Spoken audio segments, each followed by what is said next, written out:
Hey guys নমস্কাৰ মই আকৌ এবাৰ আপোনালোকৰ মাজলৈ আহিলোঁ মন গ'লে কেতিয়াবা বনোৱা দ্বিতীয়টি মিনি ব্লগলৈ। বিয়া খাই অহাৰে পৰা মোৰ গাটো একদমেই ভাল নাছিল, যাৰ বাবে মোৰ এইকেইদিন ভিডিঅ' বনোৱাই হোৱা নাছিল। 4 নৱেম্বৰৰ দিনাখন আমি গৈছিলোঁ এখন বিয়া খাবলৈ বুলি গোৱালপাৰালৈ। আমি উপস্থিত হ'লোহি আমাৰ নগাঁৱৰ শৈবৰগাঁও ৰেলৱে ষ্টেচনত। যিহেতু আমি যাব লগা ট্ৰেইনখন আহি 1 বজাতহে উপস্থিত হ'বহি, সেইকাৰণে মোৰ বৰকৈ আমনি লগাত এনেকৈ ভিডিঅ' বনাই ষ্টৰিকে দি আছোঁ।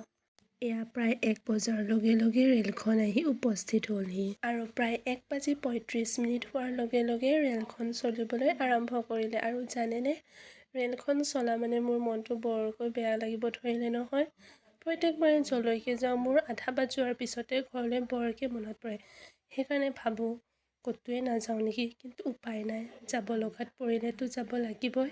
তো এতিয়া মই গৈ থাকোঁ। এয়া আমি আহি গুৱাহাটী ৰেলৱে ষ্টেচন পালোহি আৰু ইয়াতে আমি অন্য এটি ট্ৰেইনত উঠি গোৱালপাৰাৰ অভিমুখে ৰাওনা হ'ম।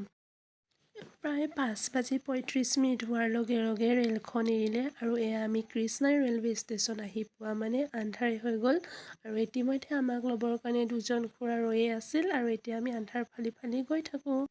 আজিলৈ আহিছোঁ বাই। পুনৰ অন্য এটি ভিডিঅ'ত আপোনালোক সকলোকে লগ পাই আছোঁ আৰু আজিৰ ভিডিঅ'টো যদি ভাল পালে তেনেহ'লে লাইক, কমেণ্ট আৰু শ্বেয়াৰ কৰিবলৈ নাপাহৰিব।